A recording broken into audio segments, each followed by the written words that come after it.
I am Bob Lingle, and this is the Good Neighbor podcast. This is a place where I connect with authors and the community. We use this time to discuss life, sometimes death, but always books. I hope you enjoy our conversation today, and I hope you get something out of it. The world is a pretty confusing place right now, so let's do our best to be good neighbors.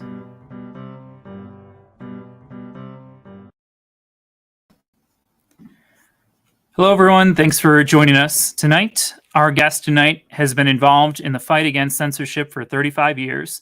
He is the executive director of the National Coalition Against Censorship and the former president of the American Booksellers Foundation for Free Expression. After working as a newspaper reporter, he studied American history at Columbia University. He is the author of Alfred E. Smith, The Happy Warrior, Drunks, An American History, and From the Palmer Raids to the Patriot Act, A History of the Fight for Free Speech in America. Tonight, we are going to talk about his latest book, How Free Speech Saved Democracy, the untold history of how the First Amendment became an essential tool for securing liberty and social justice. Congratulations, Chris. This is the longest title of a book that I have had to introduce. I am also happy to introduce our guest tonight, Christopher Finan. Thanks for joining us tonight, Chris. Thanks, Bob. I'm glad to be here. And I'm sorry about that. I'm sorry about the title, but you know, it's like I just figured I had to front load it and hope for the best. Well, it's perfect. It had the title before for the longest title was The Vampire Gideon Suicide Hotline and Halfway House for Orphan Girls. So you have dethroned that one as the longest title, and it's appropriate. Reading through this, I probably drove my wife and kids crazy, my older kids that are 8 and 6, because there was just so many times that I was reading that I just stopped and just read something that I was not aware of and blew my mind and felt like I needed to tell somebody, like, were you aware of this situation in American history? And I have enjoyed all of the author talks that we've done in the past and all of the books that I've read, but I've never had been so energized to and motivated to tell somebody immediately about the book that I'm reading. So thank you for doing that. Well, that's music to my ears. Obviously, I'm glad it sparked your interest. So the book is about free speech, and that has been your focus and your passion for 35 years now. We kind of did an overview of your work history, but what first led you to want to work in the space of free speech and censorship? Well, I guess I should start with the fact that I'm 69 years old. So that while 35, actually almost over this year will be 40 years since I took my first free speech job. And, you know, it has a lot to do with how I grew up. You know, those early years were very important. It happens that my father was a talk radio show host in the 1960s. So I come from a family of big mouths to begin with. And my mom, you know, my mom was on the board of the ACLU of Colorado. So these were issues that, you know, came up frequently as I was growing up. But even more than that, it was the period that I grew up in. You know, I graduated from high school in 1971. So it was a little after the flower child generation, but we had, you know, I grew up watching television, watching the civil rights movement and people being beaten in the streets by police for peacefully protesting. Later, you know, there was the Vietnam War. And again, protesters were punished for opposing the war.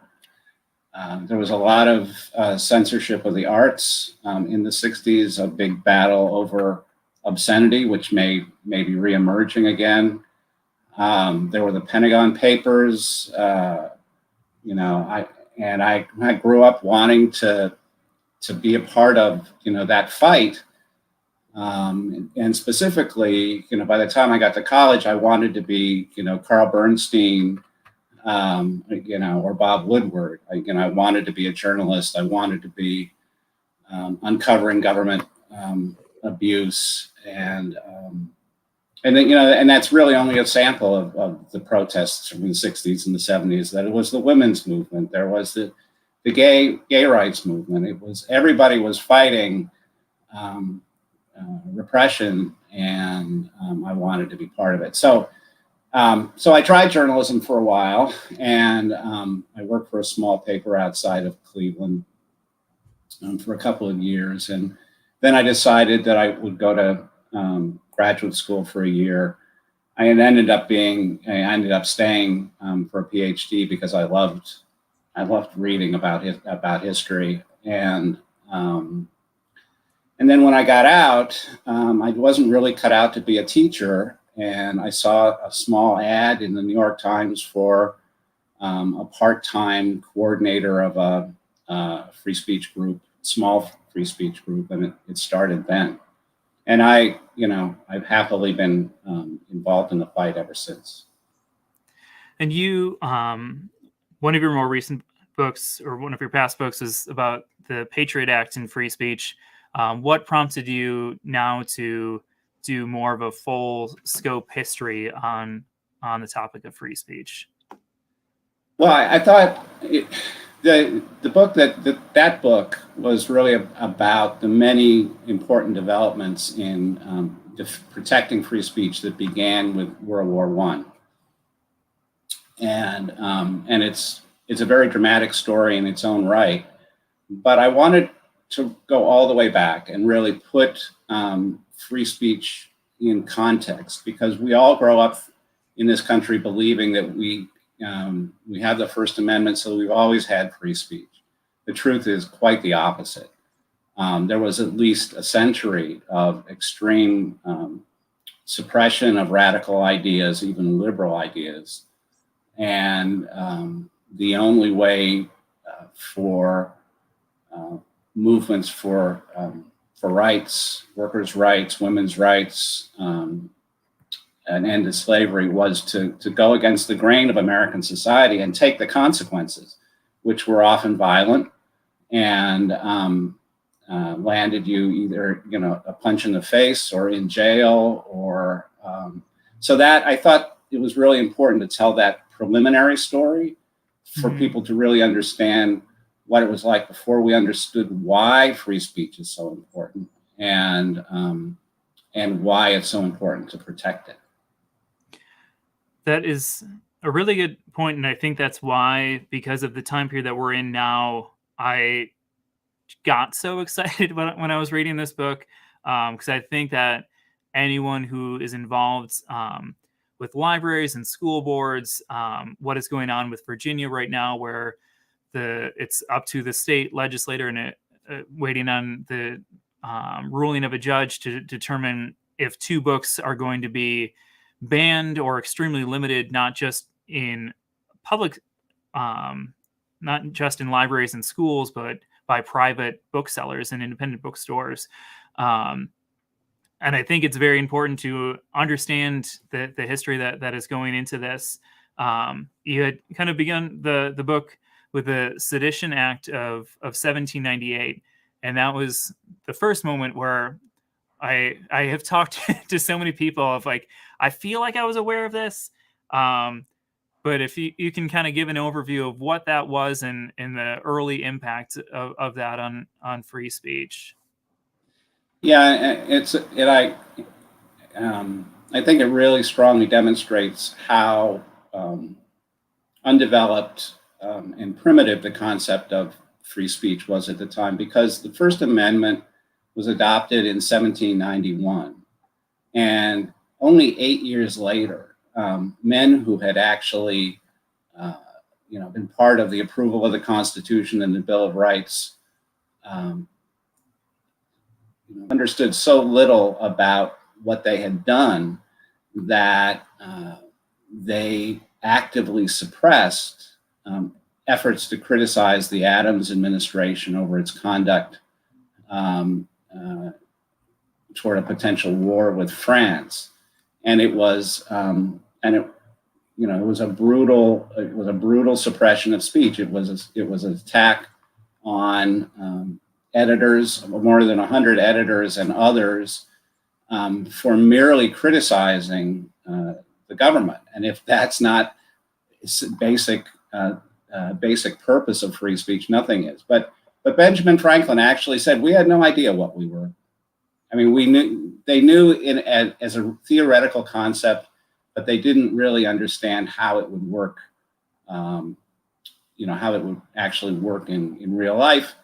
And what happened was, in response to that suppression, there was a counter reaction led by the Jeffersonians, who were the target of the attack, to wipe the slate clean. And there began to be an understanding of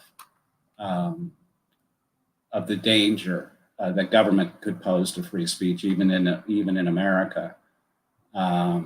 Unfortunately, it was only the first of many examples of government overstepping its authority, as I was just talking about earlier, in so many ways, in their response to other protests. And just want to take a moment for anyone that's watching. If you have any questions or comments, you can feel free to use the comment feature if you're using Facebook or YouTube, and we will try to incorporate those questions or comments in as we can. Getting into the abolitionist movement, one of the things, there's so much that we can talk about, so I'm just trying to narrow the scope. I just want everybody to read the book. But the use of the post office throughout quite a few of these movements was just something that I didn't even think about, that I wasn't even aware of. So if you can kind of talk about the use of the post office, and then this is, and how it kind of ties into the Comstock Act of 1873 with the suppression of how people were trying to make a movement, specifically with the abolitionists. So the abolitionists, in the beginning, and really throughout the whole period of controversy over slavery, were very small group, right? They were in almost every place in America. They were a small minority of people who were really yanking on the tail of the tiger. Most Americans either supported slavery or accepted it, as a necessary part of the economy of the country. And so that the abolitionists had this problem of how to get their message out, and to really make people aware of how terrible slavery was, particularly people in the North. And what they did was they actually they moved out, and they traveled, on foot and in other conveyances from town to town, giving speeches or trying to give speeches. They were often attacked during the course of those speeches. But what they did that so rattled the slave owners in the South and supporters of slavery was they created this immense paper propaganda campaign. And using the latest technology, the printing press had been invented centuries ago, but new steam presses, expanded the ability for not a lot of money, to produce all kinds of articles of information about slavery for all kinds of people, for men, for women, for kids, and they inundated the country with this propaganda. And the immediate reaction of the South was to try to suppress those mailings. They were pretty much successful in terms of what came to the South, but they couldn't do anything about the North, even though they demanded that the government suppress this as a threat to public safety in the South. The fear of slave revolts, was a real one for them, and So it's really the beginning of the attempt to use the post office as a tool for suppression.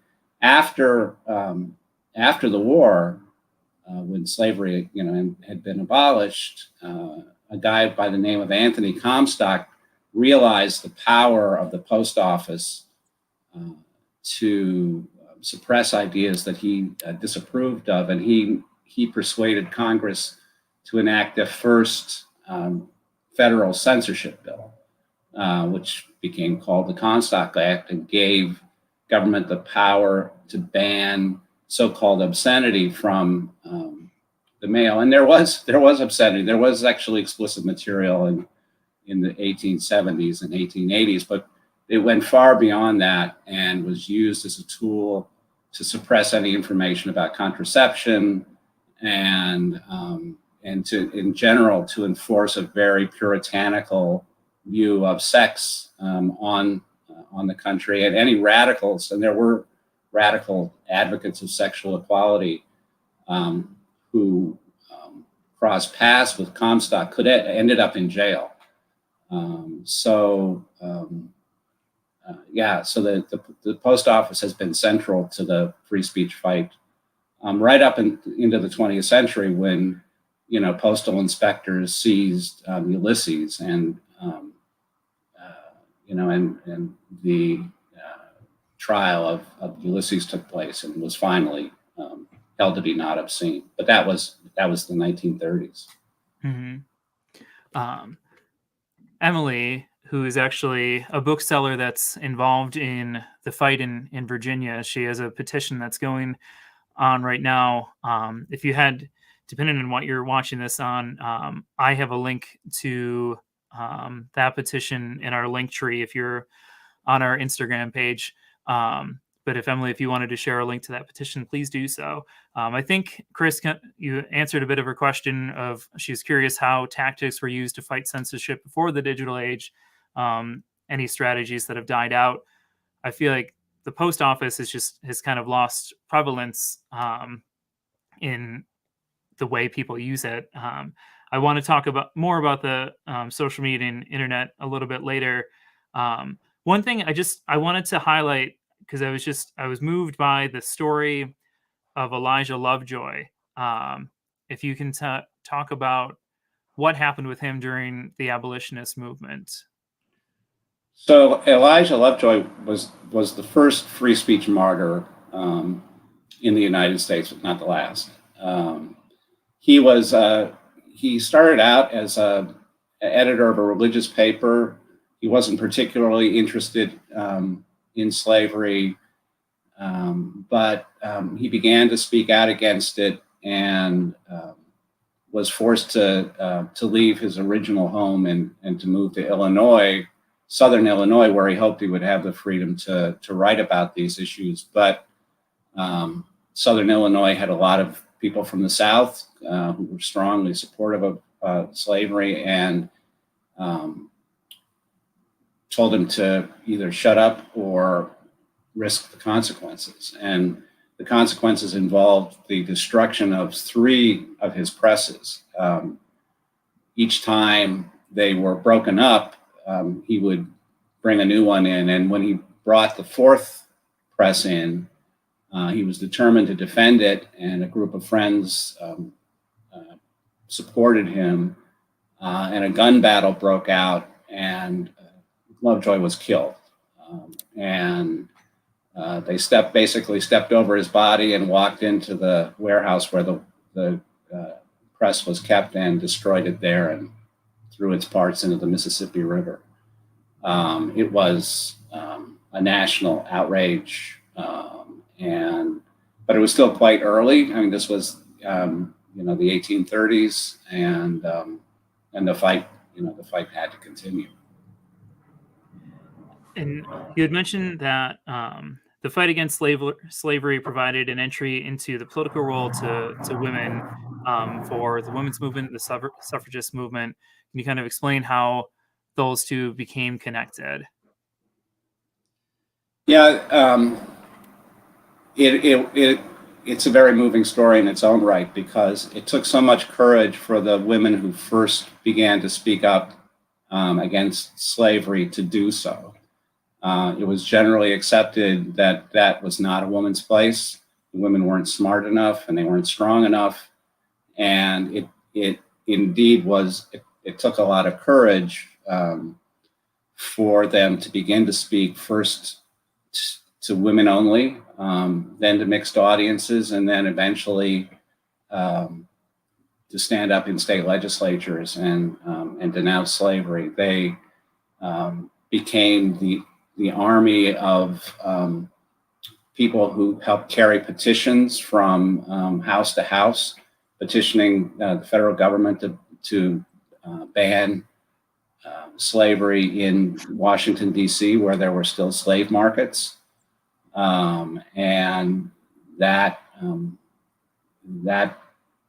created this enormous paper avalanche on Washington, D.C., which again, there were members of the government who tried to, and for a number of years successfully managed to resist accepting these petitions, even though the right to petition was also protected in the First Amendment. And they went on from there. They went from fighting for abolition to fighting for their own rights in 1848. First enunciating a demand for the vote, and then they would have to fight for almost another 70 years before they finally won that. And in the course of that, many women suffered for protesting, and right up until the end, when they were actually picketing the White House, something that had never been done before. And after a couple of years of being tolerated, they started throwing those women in jail. And the leader of that protest, Alice Paul, was among some women who were actually engaged in hunger strike and were force-fed as a result. So it's a great story. And of course, it continues on from there right through the 1960s and the 70s and up to today. And the Women's March in 2020, and now, the protests over the likely repeal of Roe. Because I enjoy history, but I don't read enough of it, and I feel like this book may be the catalyst for me to change that.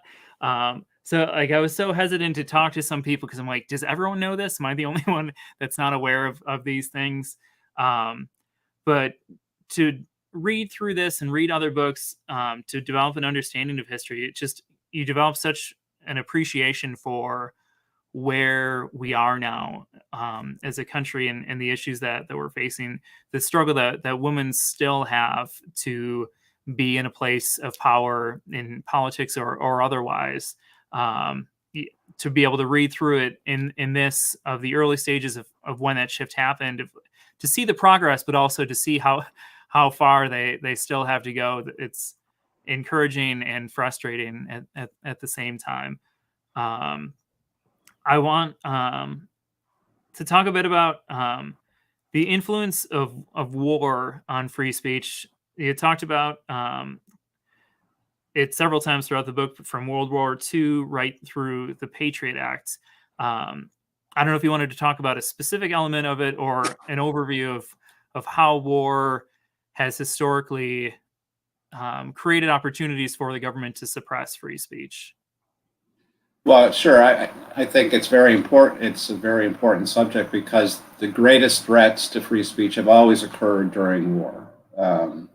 And from the Civil War, from the Alien and Sedition Acts, which was a wartime measure, right up until today, it continues because it continues to be such a threat because national security, is so essential, and appeals to national security have so often been used as justification for punishing speech.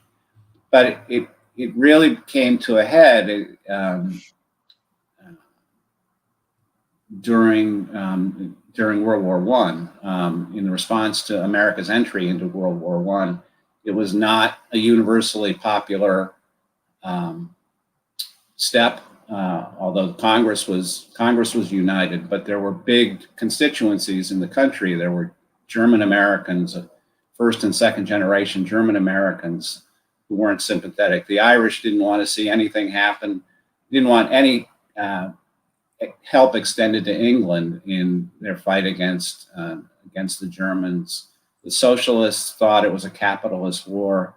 There was a significant amount of criticism, and the response to that was the passage of laws that created draconian penalties for simply criticizing the war. And more than 2,000 Americans were arrested for things like circulating petitions, writing letters, either to politicians or to newspapers, simply for criticizing the war. And it was that naked exercise of power over the most basic question of government policy, whether or not we go to war, that made it a group of lawyers realize that that it wasn't enough to proclaim loyalty or support for free speech in peacetime, but of all times it needs to be protected during time of war. And those were the kind of prototypical civil libertarians who came together in 1920 and founded ACLU, to be a steady source of support for free speech, no matter what the circumstances. So we've had, and in every war since then, Korea, Vietnam, the Gulf War, there have been efforts to suppress people who were critical of the government. Do you feel, because one of the things that, a takeaway that I had from this is that and it's a common phrase of like, we're not learning from history. If you don't learn from history, then you'll end up repeating it. Do you feel as if with each war, we have learned something from the past as a society, or do the targets just change? Instead of rounding up Russians, we round up Japanese. Instead of rounding up Japanese, we're rounding up people from the Middle East. Do you feel that it's gotten better in any sense of a way? Yeah, there's no question. Yeah, there's no question. It has gotten better, and there were fewer violations of civil liberties during World War II, which was partly because the country was much more unified behind that fight. But it's also a result of what I talk. There's a chapter in the book about the free speech revolution, which occurs in the 1950s and the 1960s, and it's a response to the effort to suppress the civil rights movement. The Supreme Court begins to decide very important cases that establish precedents protecting free speech in almost all circumstances. And so even though people were punished, Julian Bond was denied a seat in the Georgia legislature because of his opposition to the war. A guy got thrown into jail for wearing a jacket that said "fuck the draft." Construction workers attacked demonstrators. Even though those things happened,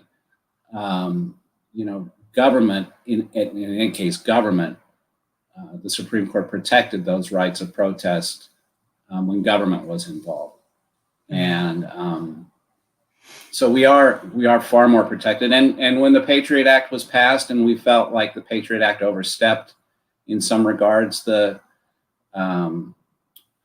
the powers given to the government threatened the right of privacy and others, we were able to appeal to those precedents in building support for our efforts to get changes in the Patriot Act. So we're a much freer country today than we were in 1920.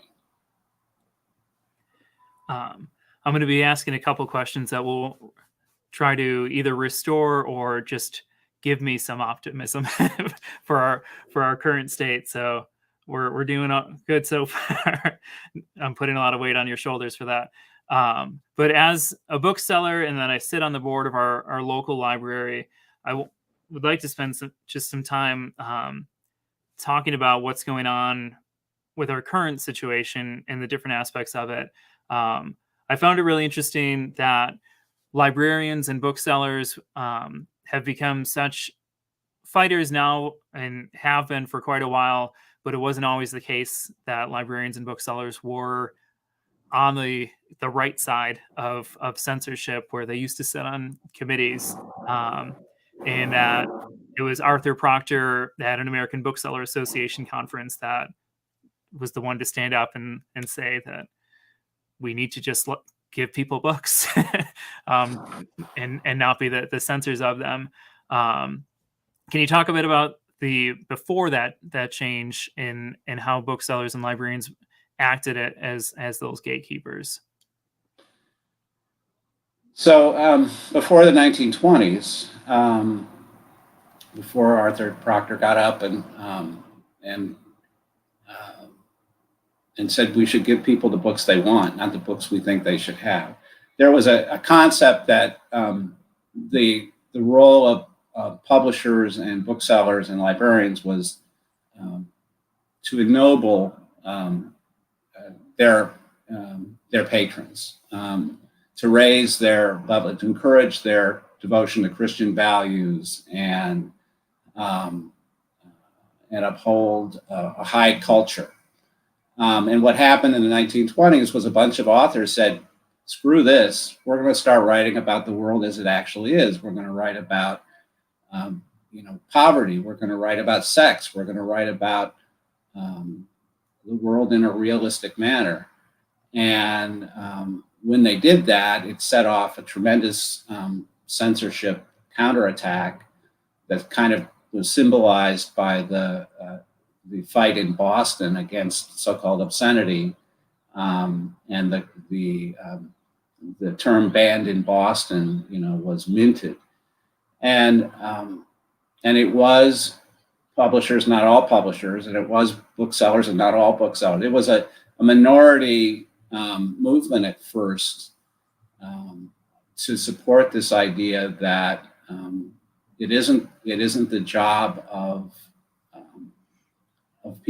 those people to tell people what's right and what's wrong. It's to give them the tools to decide for themselves what's right and wrong, and that often means giving them books that the larger community rejects. And so their job actually becomes not advocating for one particular concept of culture, but protecting the right of people to make those decisions themselves. And it's a role they started to embrace in the 20s, and that has grown over the years and is manifesting itself now in the response to the efforts to censor books about sex and books about race that are under attack in schools and in libraries. And it's not a great place to be because you get called a lot of real bad names, and people that used to talk to you stop talking to you, or even if it's just to avoid putting themselves in bad odor with others. It's a very difficult thing to stand up at a school board meeting and say this is wrong, and it's hard to say before a library board.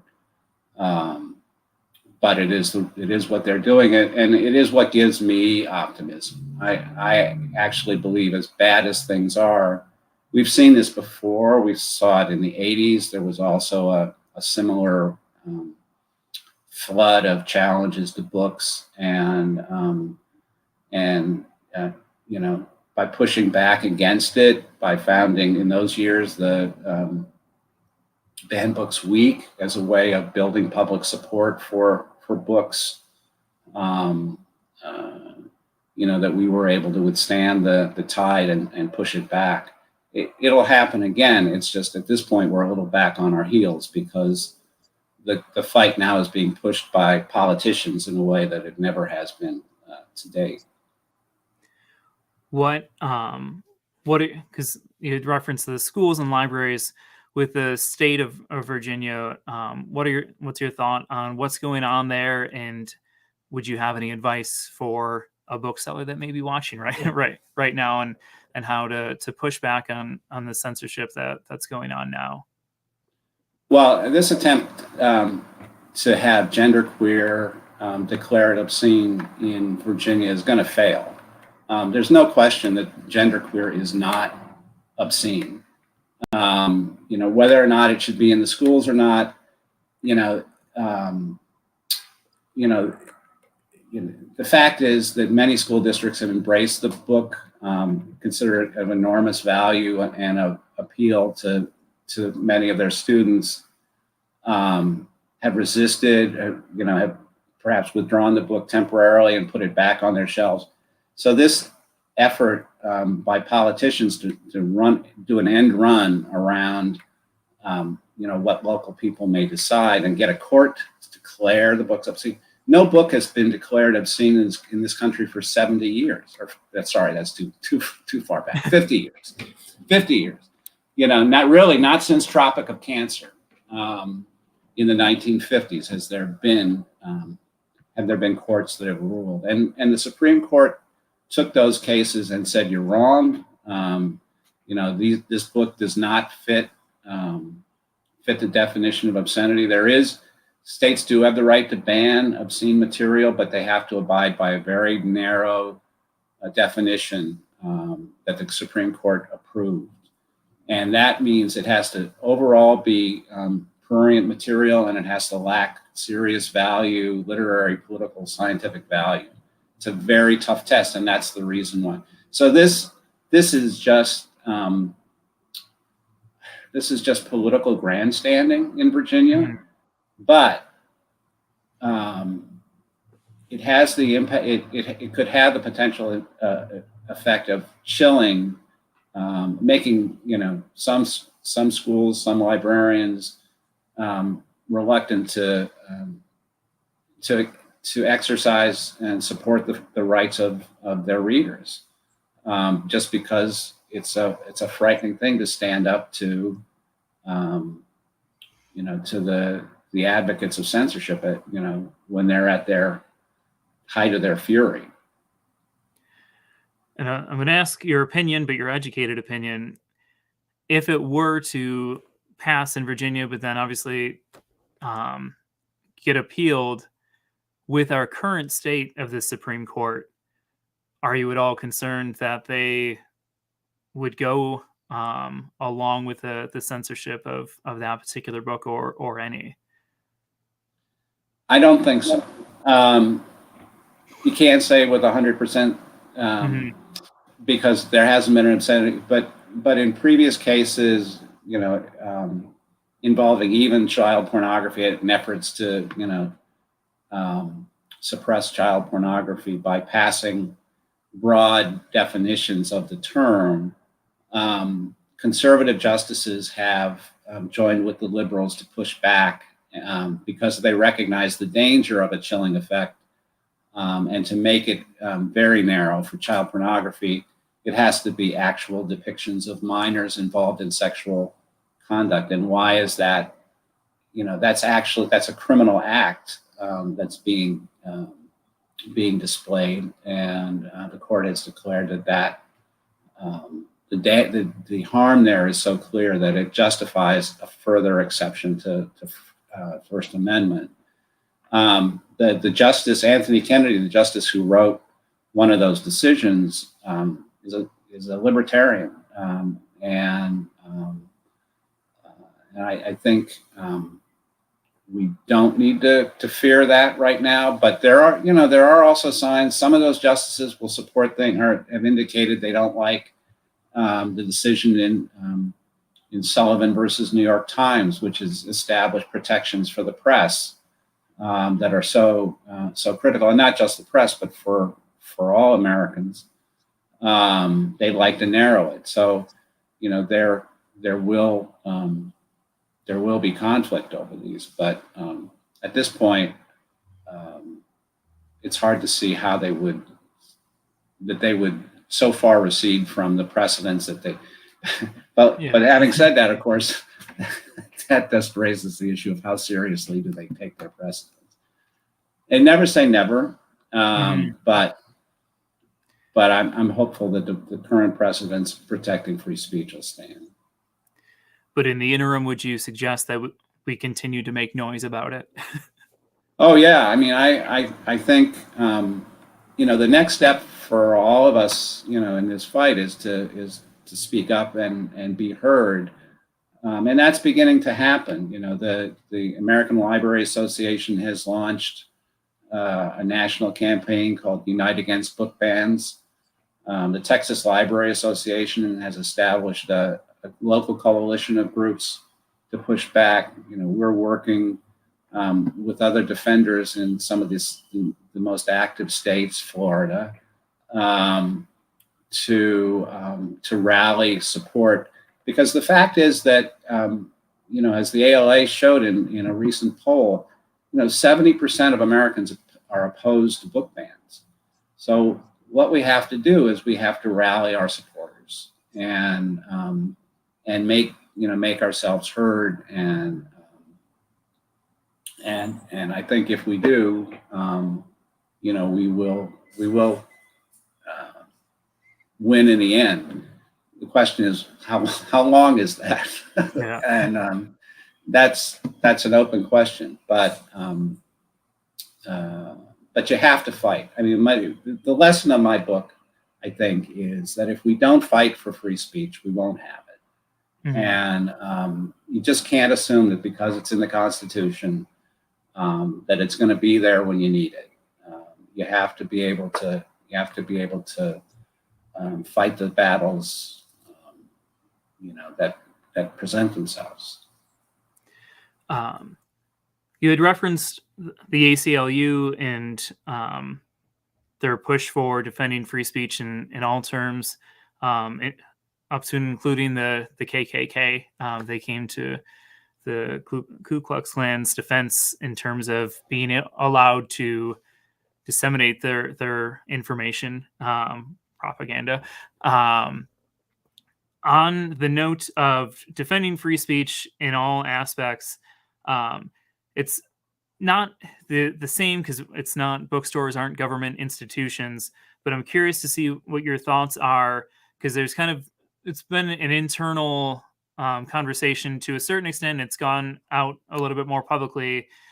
The difference between bookstores of censorship and curation based on the books that they're going to bring into the store and what they're willing to order for a customer. Do you have any sort of thoughts about the conversation that's been going on for, it's been close to a couple of years now, or like the last year and a half? Any guidance or advice? You had worked with the American Booksellers Association for quite a while, so I'm curious to see what your thoughts are on it. Yeah, well, there's a generational issue that's affecting all cultural institutions in this country, and publishing and bookselling and librarianship are all affected by this. That young people who have never really experienced censorship and who have an understandable interest in advancing equality, both by sexual identity and by race, and that their focus has been on those fights. That's the fight of their generation, and some of those people, some of those booksellers, publishers, librarians, have actually advocated for not government censorship, but they've advocated for censorship within their institutions. And it's understandable, but it's wrong. It's wrong-headed. And I think that what we're seeing today that's happening in Florida and Texas really demonstrates, I hope they understand that what's happening in Florida and Texas is classic censorship by government. And that is by far a greater danger to their values as well. I mean, the books that are being attacked in Florida and Texas and other places are books about the importance of realistic appraisals of racism and the role of slavery in American life and sexual identity. These are the books that these young progressives have helped publish and sell, and they are important books. But they are in danger of being suppressed by people who have real power, have the power to do this. I mean, Virginia may not play out. I don't think it's going to amount to anything. But there are all kinds of ways in which government can lean on schools and libraries, which they fund, to suppress ideas that they don't like. And that is the ultimate lesson, I think, of the fight for free speech, is that we have to unite around the importance of protecting the rights of others, of people that we don't agree with, even when they say hateful things. We don't have to like it. In fact, on the contrary, we should fight it ourselves by pushing back against it with words. But the effort to suppress what other people say, that's just a mistake, and it's been shown, time and again in our history. So my hope is actually that progressives will join with kind of us traditional defenders of free speech in these fights and take home the lesson that it's fine, it's laudable to fight for the things that they're fighting for, but censorship shouldn't be a tool in that fight. Thank you. The one other aspect that I wanted to get into was, and we've talked about it, but just specifically for teachers, my wife is an educator now, and just some of the things that I ran and shared with her after I read them, that the push against teachers and the concern that teachers are indoctrinating their students is not a new thing. Going back to like the 1920s, there was concerns that they were indoctrinating students against American values. The American Legion published their own couple-volume textbook on American history, and it's just one of those cyclical things that we've already discussed. And we don't even have to get into it further, because I just wanted to specifically address that the issues that booksellers are dealing with is not new. The issues that teachers are dealing with are not new. And it's just to continue to stress the importance that it's very important to know your history, because it can provide you with the tools to fight against what's going on now, if you see how they fought against it 100 years ago. I went on my own soapbox there rather than asking you a question, but I feel like you had already addressed it a couple of times. But before we get into the conclusion of the book and my push for a hope for optimism, the difference now where the post office was one of the main tools to disseminate information, now we have the internet. Obviously, that has changed things in so many ways. How has that, in your opinion, how has that changed for the better? And what are some of the complications that have arisen from that? Well, the internet is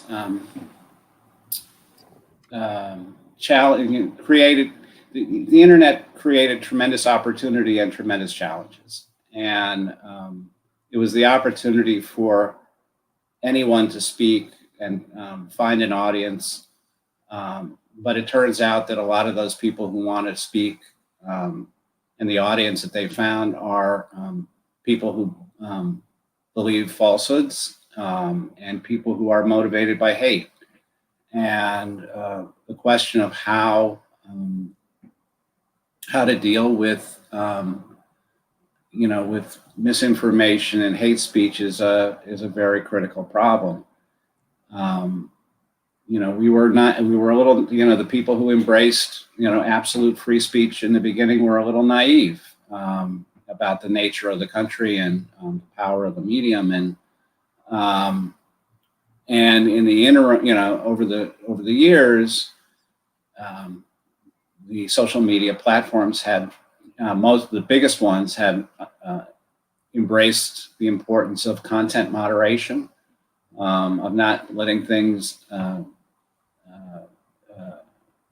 pointing out when misinformation takes place, of actually eliminating posts that are threatening, and it's far from a perfect system. And we actually have our own fight with the internet platforms about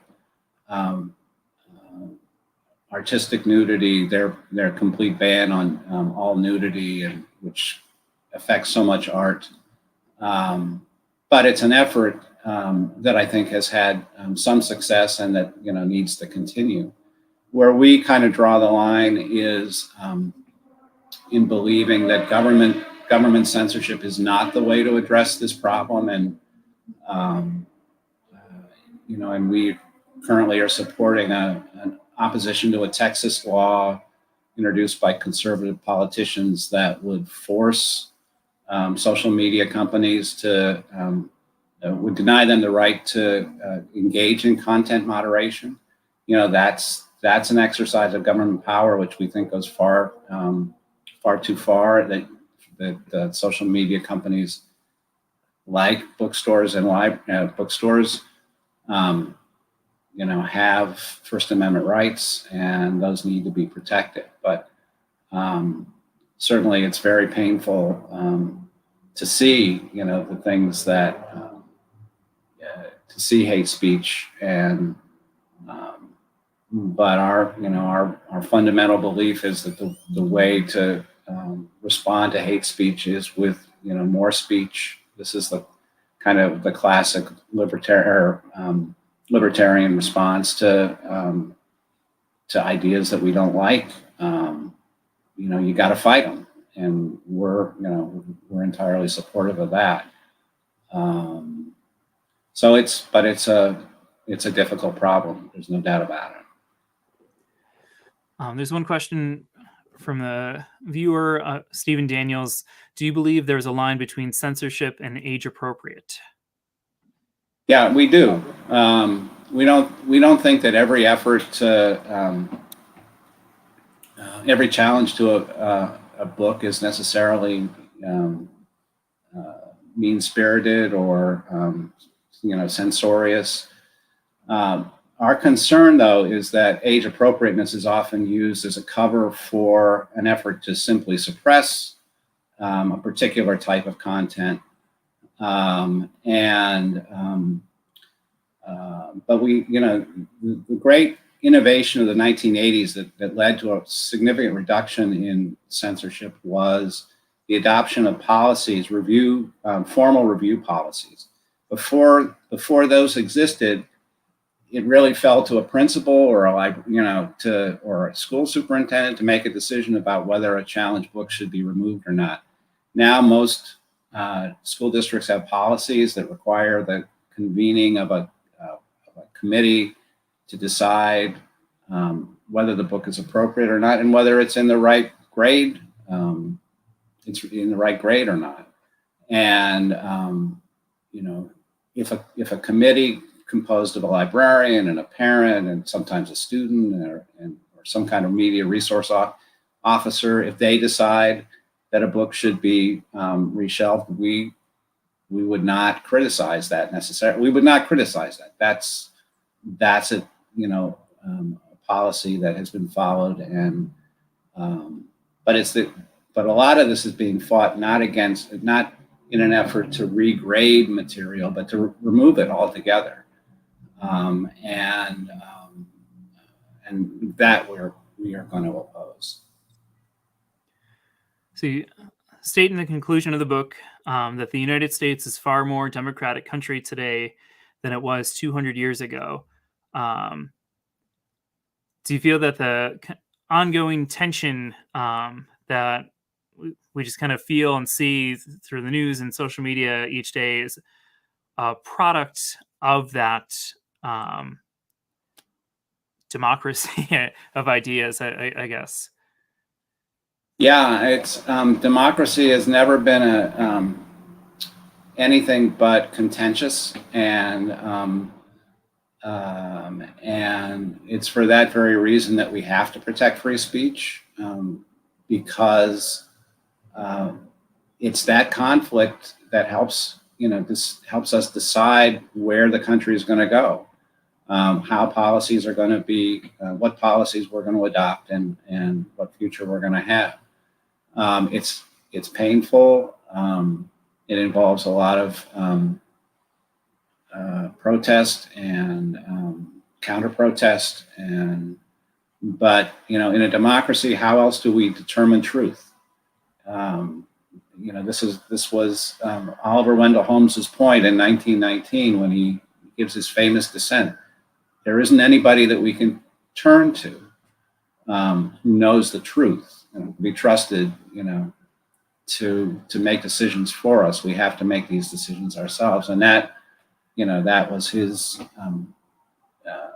Came up with this idea of a marketplace where ideas could be debated and decided. And it's not perfect by any means, but it's the best.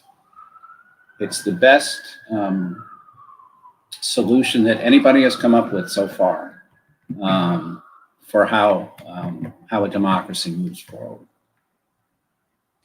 I think we're approaching our hour at a very good time, because I forgot to mention at the beginning there was calls for severe thunderstorms, and I hear those rolling in. So I was worried I was going to lose power at some point during this. You had mentioned something about social media that made me. Outside of this, I just like to plug this. It's like a 5 or 6 episode podcast that came out 2 or 3 years ago called Rabbit Hole. Put together by Kevin Roose, who's a contributing tech writer for the New York Times. And it does a deep dive into YouTube algorithms. And it's just a fascinating look into it examines one person who just started watching YouTube videos and then clicked on enough videos and got steered down a rabbit hole where he was just radicalized, and then was able to work his way out of that because he realized what had happened to him. Really interesting podcast. It's Rabbit Hole. But back to your book.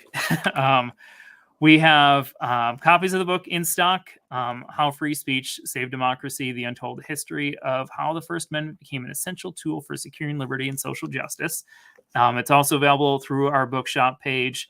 If you're not local to the area, I also encourage you to pop into your local independent bookstore and tell them to get the book on their shelves. Chris, is there anything you'd like to add before we wrap up this evening? No, I can recommend. I want to recommend a book too. Yeah. For those of you who want to explore more the whole issue of hate speech, including arguments against government responses, Nadine Strawson, the longtime president of ACLU and a recently retired law professor, wrote a short little book called Hate, and it is for me it's a major resource of argument in this area on both sides. I mean, she gives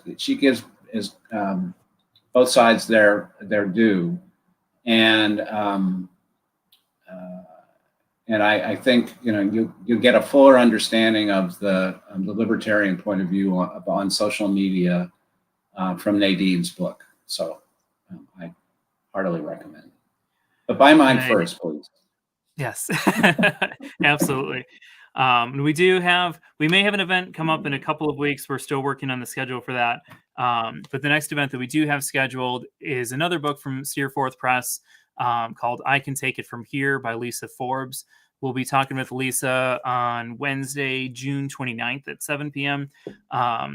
Lisa was an abusive relationship, so abusive that she ended up murdering her spouse.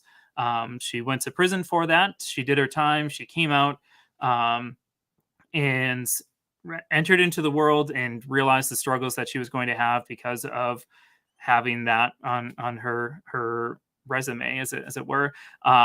And she ended up starting a company that connects ex-convicts with companies that are willing to hire them.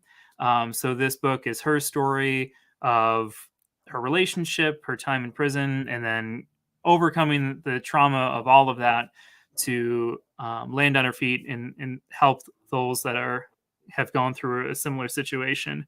So it's looking forward to that discussion. That's Wednesday, June 29th at 7 p.m. Thank you again, Chris. Your book is available in store and on Bookshop, and tell everyone to read it because it's very eye-opening. Thank you so much for everyone watching tonight, and thank you again, Chris. Thank you, Bob.